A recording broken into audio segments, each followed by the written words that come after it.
I was an orphan, raised by the Hayes family as their loyal bodyguard. I was Emily Hayes' childhood best friend and also her exclusive rare blood donor, AB negative, the universal kind. She hated my guts, convinced I'd teamed up with her dad for the money, breaking her up with her first love just so I could marry her. That is, until a car crash left her in a coma, her spirit wandering for 3 years.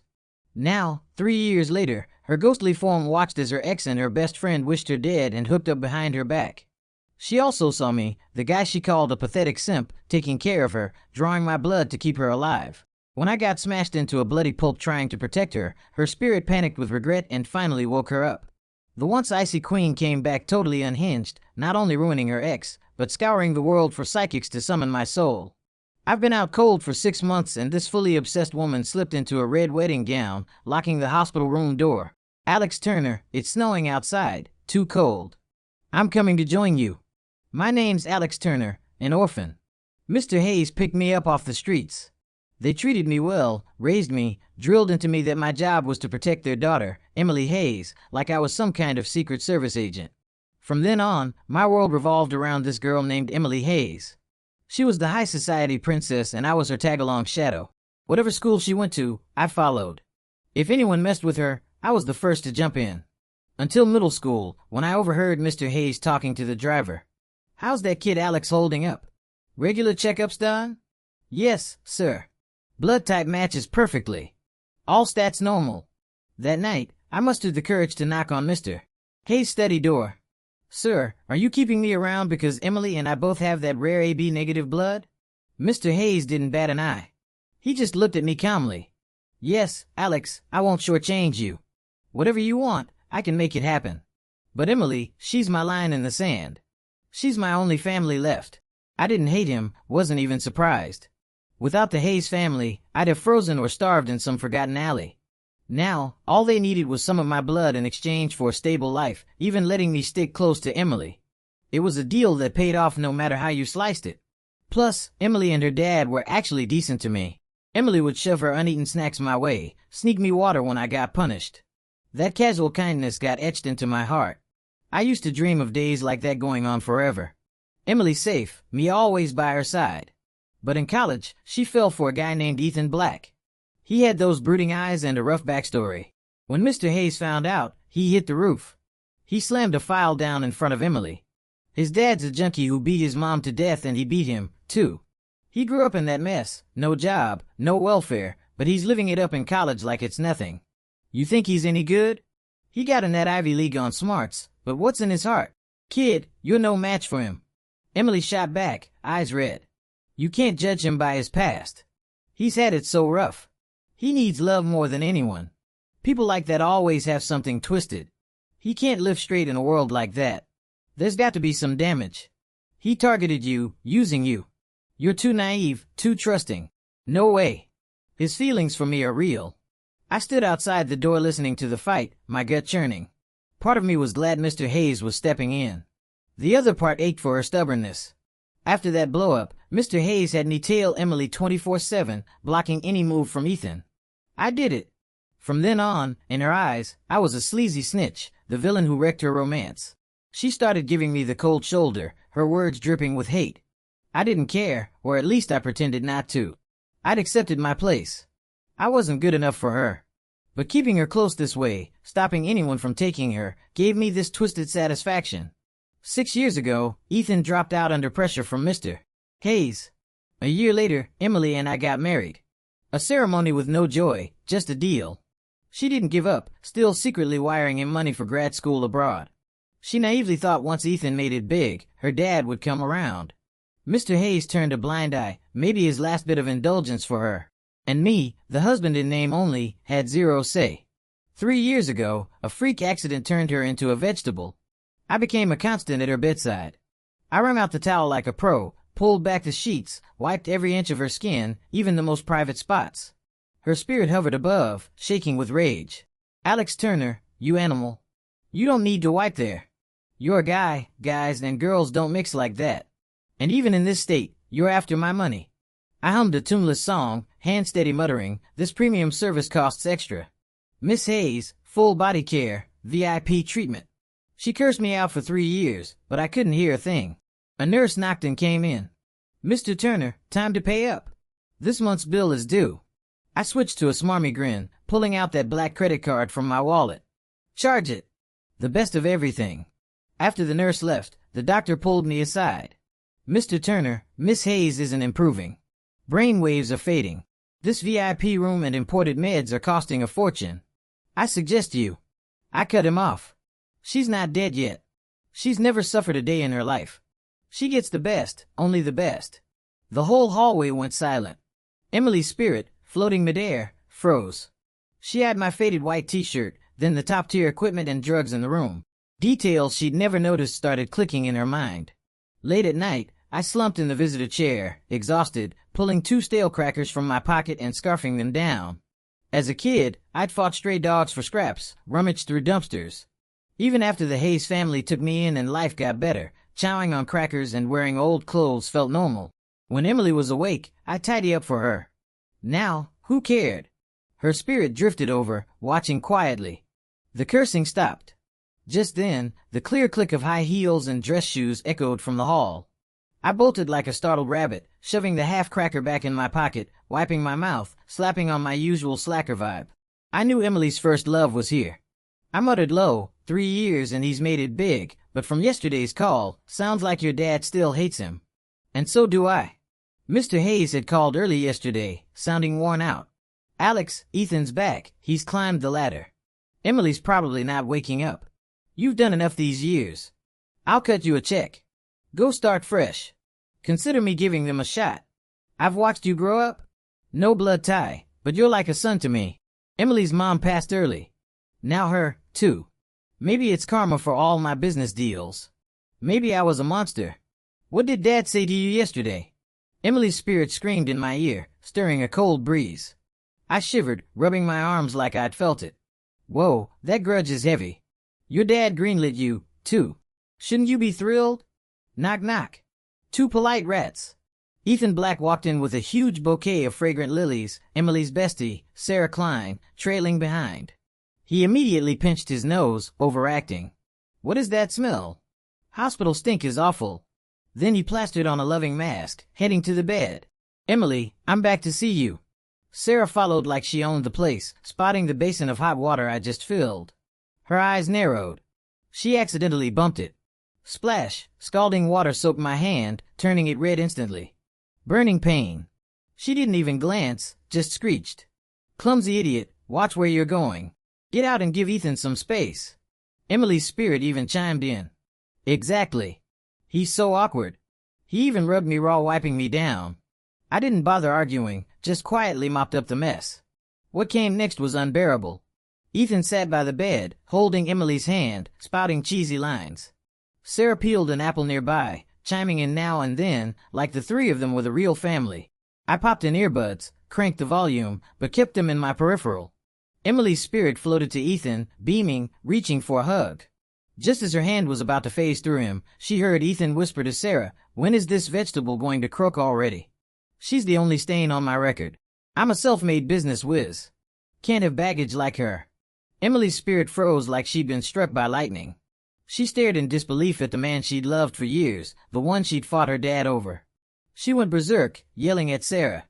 "Sarah, hit him for me. Did you hear that crap? Hit him now." But next second, Sarah snuggled into Ethan's arms like a kitten, voice sickly sweet. "Don't worry, Ethan. This loser, Alex, is easy to frame. Once my best friend bites it, we pin it on him. Then, I'm all yours." Emily's world shattered. She glared at the cheating pair, raging but powerless, forced to watch them flirt. I held back and yanked off the earbuds and just stepped out. After Ethan and Sarah left, I headed to the blood donation room. The nurse frowned the second she saw me. "Mr. Turner, you've already donated this month. You can't again. You're AB negative, it's rare. Keep this up and it'll kill you. Your wife's reserve is fully stocked." I rolled up my sleeve, offered my arm. "I'm fine, I can handle it. Almost free soon, no more donations after this. I'm getting my freedom, too." That last bit came out light. Emily's spirit, shadowing me, shook violently. Her gaze locked on my arm, riddled with needle marks. Turns out, 3 years ago, after the crash, the mystery AB negative donor who saved her wasn't some anonymous hero. It was always me, the guy she despised most, Alex Turner. The nurse gave in, drew 400 cubic centimeters. I pressed the cotton swab, heading back. I locked the room door, peeled off my soaked t-shirt. 3 ugly scars snaked across my back like centipedes, from left shoulder to right hip, flesh twisted deep-colored. Emily's spirit stared at the scars, a buried memory flooding back. Sophomore year, she'd snuck out to meet Ethan, got jumped by thugs harassing her. Before blacking out, a knife came at her. Later, Ethan visited secretly. She assumed he'd heroically taken a hit. He became her knight. She begged to see the wound, but he always dodged, saying it was minor. Turns out, it wasn't minor. It never happened to him. Facing comatose Emily, I forced a smile uglier than a sob, pointing at the scars. If you hadn't bought his story as your savior, would you have fallen for him? Too bad. I was laid up in the hospital, too. Woke up, and you were already his girlfriend. Anyway, a guy like me isn't worthy of you. Emily's spirit dropped to her knees. Her ghostly hand reached out, futilely trying to touch the scars over and over. Silent tears streamed from her ethereal eyes. I'm sorry. Alex, I'm so sorry. I'm an idiot. She sobbed hysterically, her soul quaking. I started coughing hard, a chill rising from my feet through my body. Weird, no AC on today. Why so cold? I mumbled, go to the bed, grabbing her cold hand out of habit. Doc says your brain waves are weakening. Emily, hang in there a bit longer. Your dad's giving up, but I haven't yet. Am I the world's dumbest simp? Emily's spirit shook her head wildly, floating to my ear, yelling with all my might. I don't want to die. You can't die either. Alex, hear me. I don't want to die. Too bad. Her words, I heard zilch. One-way street. Days later, Ethan and Sarah showed up again. This time, no masks, just raw greed and murder in their eyes. Click, door locked from inside. I was dozing in the chair, wiped out from exhaustion. Emily's spirit freaked, banging around the room to make noise and wake me. Tip the cup, didn't budge. Shove the chair, solid as rock. She despaired, realizing she was like a spectator in a glass box, changing nothing. Sarah approached the bed, eyeing the faint monitor blips impatient. Ethan, no more waiting. Pull the plug before something goes wrong. Ethan nodded, pulling white gloves from his pocket, slipping them on slowly. Quick and clean. Once she's gone, I'll handle her dad. We can carve up some Hayes assets. Emily's spirit lunged at Ethan, trying to choke him, claw his face. Her hands passed through again and again. The helplessness of watching enemies strike tore her soul apart. What are you doing? I roared awake. I clutched the half-peeled apple and fruit knife. Standing, eyes fierce like a cornered wolf. Touch her, and I'll get you today. Ethan eyed me, sneering with contempt. Alex, drop the act. Who's it for? She should have died ages ago. You, too. He stepped closer, sizing me up like a peer. We're cut from the same cloth. We shouldn't be scraping by. My mess? Blame my junkie dad. So, I clawed my way up, no holds barred. Your mess? It's all from the woman on that bed's father, right? If I'm right, the Hayes raised you as her childhood pal on the surface, but really, you're just her walking spare blood bank. Only a sheltered, love-struck princess like her would think you're a real friend, her buddy from way back. Nearby, Emily's spirit trembled hard. She never imagined my 20-plus years by her side were just her dad positioning me like a tool, ready to sacrifice for her. She cried, I didn't know. I never thought that. Dad couldn't be that cruel. I glared at Ethan, knuckles white on the knife. I don't feel messed up. Without Mr. Hayes, I'd be dead on the streets. At least I had a decent childhood, no worries about food or clothes. I breathed deep, tried to de-escalate. She's just in a coma, no threat to you. Why go for the kill? Her dad's still around. Aren't you scared? Ethan laughed like it was hilarious. He lounged on the bed edge. At first, no kill plan. But once I heard her so-called dad, after all this time, gave up on her, even considering pulling the plug himself, I saw the need. His eyes turned icy. Truth? I've ruined lives directly or not, more than once. One more? Whatever. I'm successful now. She's my only blemish. Got to erase it. He stood, scanning the room. Private room, no cameras for patient privacy. 3 people here. I unplug her, she dies. Proof it's me. Plus, we outnumber you. Alex, you're the threat. With that, he lunged. I couldn't react. He kicked me down, pinning my arms behind me. His strength was insane. I thrashed, but couldn't break free. Emily went nuts nearby, screaming, "I don't want to die," clawing at Ethan's face, passing through. She paced like an ant on a hot pan, helpless. Ethan held me down. He snatched the knife, tossed it to Sarah. "Hold it. If he moves, stab him." Then, gloved up, he headed straight for the ventilator tube. No. I fought. Sarah jumped at my outburst, but steadied, waving the knife. "Stay put." I ignored her. I lunged at Ethan, hugging his waist tight, dragging him back from the bed. "You bastard, you're dead." Ethan raged, turning with Sarah to pin me on the empty cot. He grabbed a pillow, pounding my head through it. Thud. Thud. Thud. "You got a death wish?" "Her dad wants her gone anyway. We're just helping." "Are you some knight in shining armor?" If I'd been naive like you growing up, I'd be long dead. My head rang, vision blurring, but my grip on his waist held. Emily's spirit shook with fury, nearly dissolving.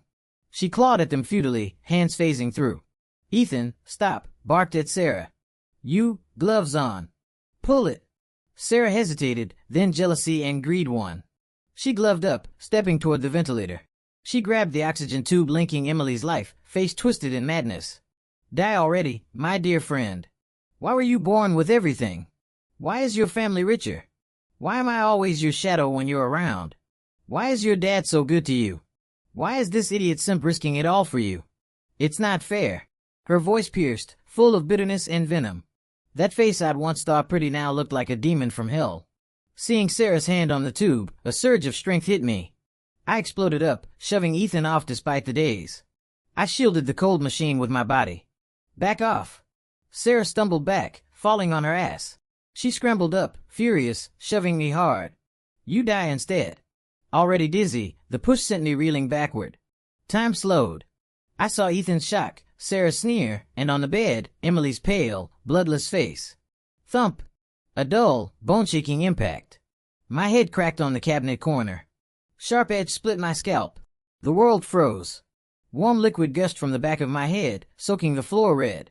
Vision faded, locking on Emily's face. "Sorry, Miss Hayes. Couldn't protect you." Consciousness yanked out like an invisible hand pulling me free. I floated up, seeing myself in the blood pool. Seeing Ethan and Sarah no longer cocky, panicking. Then, beep beep beep beep beep. The monitor blared shrilly. Not a flatline. Heart rate spiked wildly. Emily's spirit, seeing me fall, felt ripped apart. She rushed over, trying to touch my head, hug me, stem the blood. Hands phased through. She whirled, eyes bloodshot, glaring at the culprits. Ethan snapped to, grabbing dazed Sarah. "Run. Book the next flight out." "That idiot." "Wrong one died." "We're screwed." They bolted from the room. Emily's spirit chased the hall, powerless to stop them. She floated back, eyeing my bloody form and her lifeless body. Rage and defiance surged. She slammed a fist at the bed. It phased through her body. But in that instant, blinding white light flashed. Her spirit vanished. Next second, the 3-year coma patient bolted awake. No confusion or weakness in those eyes, just hellish killing intent and crimson fury. She was up, rage-woken. No hesitation, her left hand hit the emergency buzzer. Then, ignoring it, she yanked the 4 from her hand. Blood spurted. She felt nothing. She rolled right, muscles atrophied and weak, tumbling messily off the bed. No pause. Barefoot on cold tile, she crawled hand and knee to my blood pool. She held me in her arms with all her strength. My head lolled in her crook, blood staining her white gown. Her hands shook like leaves in wind. A choked wail escaped her throat. "Alex, I was wrong, so wrong. You can't die. Wake up." I floated above, heart twisting at the sight. This woman who'd barely glanced my way now clutched my body like a madwoman, sobbing her lungs out. "Hurry. Someone, Miss Hayes is awake." Docs and nurses swarmed in, stunned by the scene. A supposed vegetable hugging a blooded man, slumped in gore, crying like a kid. "Miss Hayes, stay calm. Let him go, we need to save him." She shot them glaring daggers. "Save him? You have to. If he dies, so do I." An older doc barked, "If you want him dead, keep holding." It hit like thunder. She released me in shock. Nurses hustled her back to bed. Cops arrived soon. Nurse called per her demand. But medics stabilized her fresh-woken body and wild emotions. No statements yet. Cops posted guards, waiting. Room in chaos. Emily grabbed nurses, voice quaking for my updates. then collapsed, tears silent. Eyes hollow, brewing a storm. I floated on the ceiling, watching. Now I was the spectator. Once calm, Emily's first move, grab her phone and called her dad. Line connected, tears fell. Dad, voice hoarse, nasal, regret heavy. I was wrong. I should have listened. Mr. Hayes stammered, shocked. Emily, is it you? You're awake. Dad, I called the cops. Send security to the airport. Nab Ethan Black and Sarah Klein. That scum pair. Alive. Mr. Hayes' mind blanked, but her lethal, pleading tone screamed urgency. No questions. Okay. I promise. You're awake. That's what matters. Call ended, Emily sat, eyes frozen. No doubts needed. Her spirit saw it all. Hayes' influence was massive. Cops and guards teamed up. Before boarding, Ethan and Sarah got collared in the VIP lounge. Guards dragged them straight to Emily's room. Emily faced them expressionless. She pointed at the beers on the table. I'd bought them when stressed, planning to drink alone. She muttered nearby. Alex can't drink. Beer smells gross. Don't. I hate drinkers. I hadn't opened any. She grabbed bottles, smashing one each on their heads. Crack. Crack. Glass shattered. Beer mixed with blood trickling down their foreheads. Ah! Sarah shrieked. Ethan grunted in pain. Emily's voice turned icy cold. Don't want to die? Take it quietly. That's for Alex's blood, you oaf. Ethan clutched his bleeding head, playing the sympathy card. Emily, let me explain. Sarah manipulated me. You're the only one in my heart. Emily sneered. You think you can talk feelings? Sophomore year at the campus gate. The one who took the knife from me was Alex. These 3 years, the idiot who stuck by me, wiped me down, secretly donated blood to sustain me. It was Alex. Ethan Black, what are you? She turned to Sarah, disgust overflowing. Guards got the signal. Stepping up, slapping Sarah dozens of times left and right. Her face swelled up instantly. Then Emily's gaze hit the arm Ethan used to pin me down. Break that arm. Snap. Bone cracked clean. Ethan's pig-like scream echoed through the room. I floated nearby, jaw dropped. This woman was ruthless when fired up. Way more satisfying than the crap I'd swallowed for 3 years. My spirit muttered. Princess, you're gutsier than me. I'd never dare. No backbone, huh? Last word self-mocking. Yeah, what backbone? A kid raised knowing he was just a spare blood bag. Where's the rights or dignity? Done with the trash, Emily had guards haul them to the precinct. She called the police chief personally. Chief Anderson, security grabbed them. They resisted. My guys accidentally broke the guy's arm and cracked his skull. You mind? Chief laughed over the line. Attempted murder suspects resisting arrest. Breaking an arm or worse, they had it coming. Don't worry, Emily. I'll handle it clean. Lawyers were arranged, ensuring the scum rotted in prison. Emily turned to the ICU wing. That moment, her tough facade shattered. Only broken fear was left. Docs finally diagnosed me. Severe brain trauma, deep coma, vegetative state. Wake-up odds, slim to none. Fate's cruel joke. We'd swapped places. Emily kept vigil outside the ICU day and night. Not eating or drinking, statue-like, till she collapsed from exhaustion. Forced back to her room. Her first words upon waking, get the top neurologists. Cost no object. Once stable, I was moved out of ICU to a regular room. She turned my room into her personal spot. Fired all aides, did everything herself. Just like I'd done for her. Daily wipes, massages, reading news, even those finance magazines she hated. Sometimes, she paused, reading old love letters to me. Corny lines from her mouth hit with heartbreaking sincerity. Mr. Hayes visited, aching at her state. Never thought Alex would end up like this. This is your own doing. Back then, breaking you and that boy up, you fought me tooth and nail. Forced the marriage to Alex. You hated me. Now, regrets? If your mom were here, she'd tan your hide. Emily just teared up, whispering. Dad, quiet. Alex is sleeping. I know I messed up. My spirit got trapped in the room, couldn't stray far from my body. Seeing her face grow thinner day by day, I panicked. I tried blowing on her cheek to get her attention. She twitched, whipping around, eyes sparkling with hope. Alex, is that you? She scanned the empty air, then the hope died away. Nights she'd sneak under my covers, hugging my unresponsive form carefully. Fingers traced my back scars over and over. Hot tears soaked the sheets. I ached. Wanted to tell her to stop crying. I'm not fully gone. But no shouts, no whispers from me could reach her ears. Her mental state slowly frayed. She started talking to thin air. Alex, you cursing me in your head? My late love's cheaper than dirt. Curse away. I deserve it. Then I'll curse you daily. She practiced gentle smiles in the mirror endlessly. Got to smile pretty.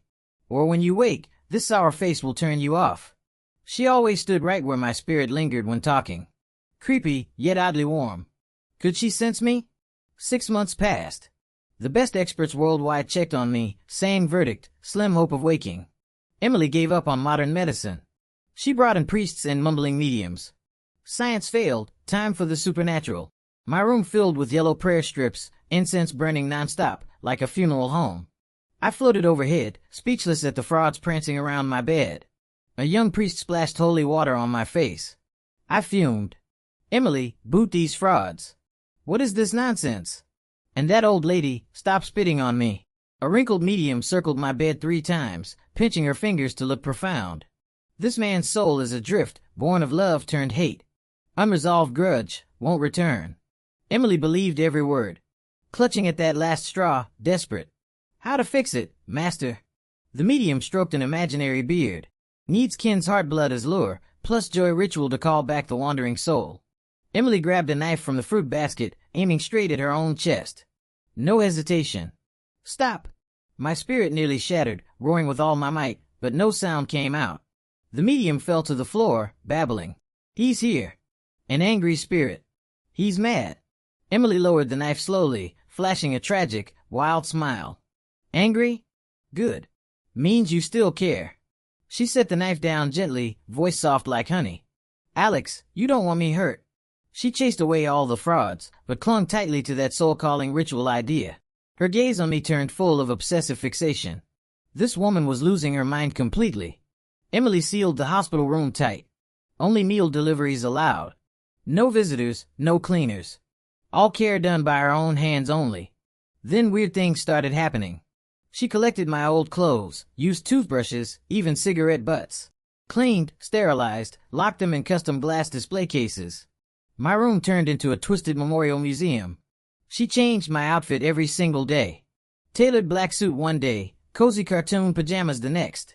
She even bought a cat ear headband, put it on my head, and took photos while giggling. I floated aside, chills running down my ghostly spine. Babe, stop this. I'm your family's guard, but I still have dignity. This is humiliating. She ignored me, growing more extreme by the day. She bought a simple men's diamond ring, forcing it onto my left ring finger. It fit perfectly, impossible to take off. She stared at it obsessively, smiling. My ring on you. Even as a ghost, you're mine. Emily hazes forever. She fed me weird herbal potions from a random healer, claiming it could anchor my soul to my body. Thick black sludge with a foul smell. She'd sip a little first, then lean in to feed me mouth to mouth drop by drop. Watching my body being toyed with like a doll, I felt deep love, yet overwhelming helplessness. Emotions clashed, torturing my soul. One midnight, she trimmed my fingernails with tiny scissors. Midway, she froze, staring at my fingers like she was thinking something terrible. She mumbled to herself, "What if I chopped off a finger? Would it hurt? If it hurts, you'd wake, right?" My spirit jolted in terror. Her eyes held no joke at all. Emily was set on that plan, but she found a gentler method from an old yellowed book. It said souls loosely linked to their bodies could be pulled back by extreme emotions or pain from a loved one. New twisted experiments began. She started self-harming right in front of me. She picked up sewing needles, sitting by my bed, pricking her own fingers one by one. Every prick, she'd look up at my still face, whispering softly, "Does it hurt you? Alex, does it ache? If it does, wake up, stop me."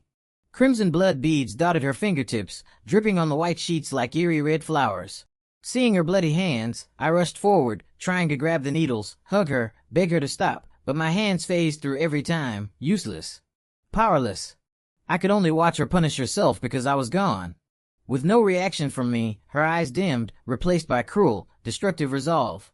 She stopped self-harming and started a hunger strike. She'd starve to death before my body woke up. Alex, know what? No more eating. We'll see who dies first. Days passed, and she wasted away visibly. Sharp cheekbones grew sharper, eyes sunken deep, skin pale as paper. Her thinning form stabbed my ghostly heart over and over. I floated above, ghostly hands stroking her head, trying to soothe her like a hurt kitten. Dummy, wouldn't my death be better for you? Truth is, I've always loved you. From childhood till now, you were my brightest star. As kids, I could joke around freely. But after that middle school secret about the blood, I never dared. It's been ages since I patted your head gently. Last time? Maybe when we were 6 or 7 years old. My hand phased through her hair, not a single ripple left behind. On a stormy night, she finally made up her mind. No more starving, no more self-harm. She cleaned herself up, then pulled a brand new blood-red wedding dress out of the closet. The room turned into an eerie bridal suite overnight. White walls covered with bright red wedding stickers. White sheets swapped for red dragon and phoenix quilts. Everything was wrong, creepy and mad. She dressed my body in a neat black suit, even carefully tying my tie. Then she did her own bridal makeup, bold red lips, dramatic eye makeup. Stunningly beautiful, yet chilling to the bone. Finished, she locked the room door tightly, drawing all curtains closed. The room became a sealed tomb. In her hand, she held those sharp nail scissors. My spirit froze with unprecedented terror. What was she about to do? She walked to the bed, climbed on top, straddling my body, staring down at me. She slipped off her black stockings slowly, with almost reverent care, then tied my hands tightly to the bed rails. I watched the absurd horror unfold helplessly. She lifted the cold scissors, letting the blade glide gently down my cheek, over my throat, across my chest. Her eyes glazed over, voice soft like the sweetest wedding vows. Alex, let's get married. Can't wait. I know you feel me. You're here with me, right? You touched my head that day, I wasn't imagining it. The blade kept sliding down, stopping at my stomach. If you don't wake up, I'll slit your throat first, then mine. Ghost couple sounds good, doesn't it? Her face twisted into a Yander's sweet grin. The scissors tip spun down, stopping right at my groin. I'll make you a eunuch. Then, you're mine forever, only mine. No takebacks. Her grip tightened. The sharp tip pierced the fabric, a faint sting touching my skin. My spirit sensed deadly crisis. She wasn't just hurting my body, she was ready to kill herself too if I didn't wake. I roared with all my ghostly power, slamming my soul back into my body. Sharp pain shot through me from below. The invisible barrier trapping my soul shattered completely. Consciousness flooded back into my long-still body at last. You lunatic! I blurted hoarsely. If I die, it's got to be dignified, intact. My soul slammed fully into my body, just as Emily prepared to drive the scissors deep. My tied, stiff hand shot up instantly, gripping her wrist hard. With all my remaining strength, I pried open my heavy eyelids. My voice was raspy like rusted metal, every word draining what little energy I had left. Crazy woman. Try to end my family line. Emily froze completely. The scissors clanged loudly onto the floor. She stared blankly at my open eyes, my hand holding hers tight. Time stood still for 3 long seconds. Then a piercing scream burst out, mixing joy, grievance, rage, and fear all at once. She dove down, biting my shoulder hard, refusing to let go. Like pouring half a year's longing and despair into my flesh with her teeth. I hissed in pain. I was awake. I was really awake. But maybe I already regretted it. Emily refused to untie the silk binding my hands. Her reason? Afraid your soul will ghost away again. I lay weak in bed, watching her guard me like a beast protecting its prey, tears streaming nonstop down her face. Doctors wanted to run full checkups, but she blocked the door at first. He's mine alone. No peeking. Like a dragon hoarding its most precious treasure. From then on, she enforced total no-escape forced love on me. Meals were chewed by her first, then fed mouth to mouth. Water the same way. Even going to the bathroom, she stared straight at me the whole time, calling it post-op monitoring and rehabilitation. I finally protested weakly. Emily, I'm a patient. I still have rights. She was massaging my stiff calf, then sneered, picking up those scary scissors from the nightstand, twirling them playfully. Here. I'm the warden. You're my inmate. Inmates have no rights. I shut my mouth instantly. Smart people don't argue when they're weak. Her one more word and I'll hurt you vibe was a clear hidden trap ready to snap. Even though her mouth was sharp and her actions overbearing, I noticed she had to hold me tight to sleep every night. If I shifted even a little in my sleep, she'd jolt awake like a scared deer, then lock me in her arms again tightly. Once while she slept soundly, I snuck a look at her bedside journal. I expected angry rants or silly love notes. I flipped it open and was stunned silent. Page after page was filled with just two words: Alex. Alex. Alex. Some written bold and hard, tearing the paper. Others blurred with endless tears, soaked in despair. I pictured her crying alone, obsessively scribbling my name like a madwoman every night. My heart ached terribly, yet warm affection washed away all my complaints. No more fights, no more protests against her embarrassing forced love. That night, as she clung to me like an octopus in her sleep, I turned gently, kissing her soft forehead. "I'm not going anywhere," I whispered softly in her ear, only for us to hear. "This life's yours, okay? My crazy woman." She stiffened in my arms for a second, then hugged me even tighter. 2 years later, under Emily's strict, devoted care, I regained full mobility. My freedom was still under her 24/7 watch every single day. If I chatted even a little extra with a female coworker in the hallway, she'd appear behind me instantly, linking her arm through mine possessively. She'd flash a sweet, warning smile at the other woman, making them scatter at once.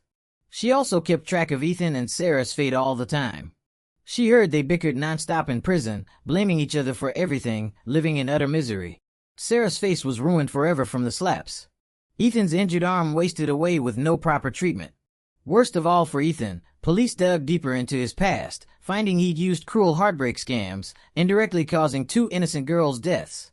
More charges piled up, landing him a life sentence with no chance of parole. Hearing that news, Emily and I celebrated happily, eating an extra big dinner together. My back scars faded to pale pink, less terrifying than before. But Emily still checked and touched them every single night before bed. She called them proof that I was alive, her most precious medal in life. I teased her for being sappy, my heart filled with honey-sweet love. The scary pair of scissors was locked safely in my private safe from then on, with only me holding the key. Months later, Emily started vomiting nonstop every day. Nothing stayed in her stomach. I panicked, rushing her to the hospital at once. The test result, she was pregnant. Pregnancy made her even clingier and more possessive than ever. But I loved every single bit of it. On our baby's birthday, a drizzly afternoon, we held our tiny, wrinkly newborn daughter in our arms. I looked at Emily, pale and exhausted on the hospital bed, my eyes watering. "Thanks, wife," I choked out, kissing her lips gently. "You gave me a beautiful daughter. Next, a little boy for them to grow up with." Emily smiled weakly, hooking her fragile pinky finger around mine. "Alex, no more kids." Her voice was light and soft, tickling my heart gently. "You don't know how much it hurts. Worse than the car crash, worse than all the needle pricks, multiplied by 1,000,000. She gazed at me, those once obsessive eyes now shining like gentle stars. "Next life, you carry the babies. I'll take care of you forever. Deal?" I leaned down, kissing her deeply and lovingly. "Deal. All yours, always."